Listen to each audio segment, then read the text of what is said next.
കേസെടുത്തെങ്കിലും വർഗീയ പരാമർശത്തിൽ ഉറച്ചു നിൽക്കുകയാണ് ഗുരുവായൂരിലെ NDA സ്ഥാനാർത്ഥി ബി ഗോപാലകൃഷ്ണൻ. ബി ഗോപാലകൃഷ്ണൻ പിന്തുണയുമായി BJP സംസ്ഥാന അധ്യക്ഷൻ രാജീവ് ചന്ദ്രശേഖർ രംഗത്തു വന്നു. വിവാദം അങ്ങനെ തുടരുന്നതിനിടെ ബി ഗോപാലകൃഷ്ണൻ നാമനിർദ്ദേശ പത്രിക സമർപ്പിച്ചു. വലിയ ബഹളമൊന്നുമില്ലാതെയായിരുന്നു നാമനിർദ്ദേശ പത്രിക സമർപ്പണം. വർഗീയ പരാമർശത്തിൽ ഗുരുവായൂരിലെ NDA സ്ഥാനാർത്ഥി ബി ഗോപാലകൃഷ്ണനെതിരെ പോലീസ് കേസെടുത്തിരുന്നു. ഇതേ തുടർന്ന് പ്രകടനം ഒഴിവാക്കിയായിരുന്നു ബി ഗോപാലകൃഷ്ണൻ പത്രികാ സമർപ്പണത്തിന് എത്തിയത്.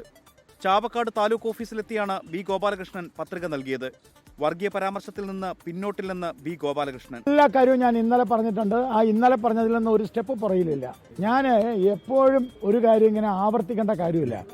ആവർത്തിക്കേണ്ടത് ഈ ആവർത്തിച്ച് വിഷയങ്ങളിൽ വ്യത്യസ്ത നിലപാടെടുക്കുന്നവർക്കാണ്. അങ്ങനെ എനിക്കൊരു വിഷയമില്ല. ഞാൻ ഇന്നലെ കൃത്യമായി പറഞ്ഞിട്ടുണ്ട്. BJP നോർത്ത് ജില്ലാ സെക്രട്ടറി KM ബൈജുവാണ് ഗുരുവായൂരിലെ ഡമ്മി സ്ഥാനാർത്ഥി. അതേസമയം ഗോപാലകൃഷ്ണൻ പറഞ്ഞതിൽ എന്താണ് തെറ്റെന്നാണ് BJP സംസ്ഥാന അധ്യക്ഷൻ രാജീവ് ചന്ദ്രശേഖറിന്റെ ചോദ്യം. ഗുരുവായൂരിലൊരു വിശ്വാസിയായ ഒരു MLA വരണ്ടേ എന്നാണ് അദ്ദേഹത്തിന്റെ ചോദ്യം. അദ്ദേഹം ഒരു സ്ഥാനാർത്ഥിയാണ്. ആ ചോദ്യത്തിൽ എന്താണ് തെറ്റ്? അത് ഹേറ്റ് എങ്ങനെയായിപ്പോയി?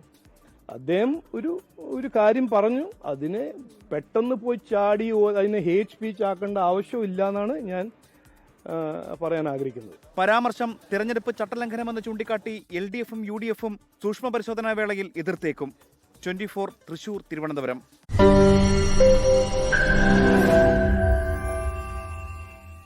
ലോകത്തെവിടെയായാലും ഏത് സമയത്തും 24 വാർത്തകളും ഓഗ്മെന്റഡ് റിയാലിറ്റി പാക്കേജുകളും എക്സ്പ്ലെയിനറുകളും വിശദമായി കാണാൻ ഞങ്ങളുടെ YouTube ചാനൽ നിങ്ങൾക്ക് സബ്സ്ക്രൈബ് ചെയ്യാം.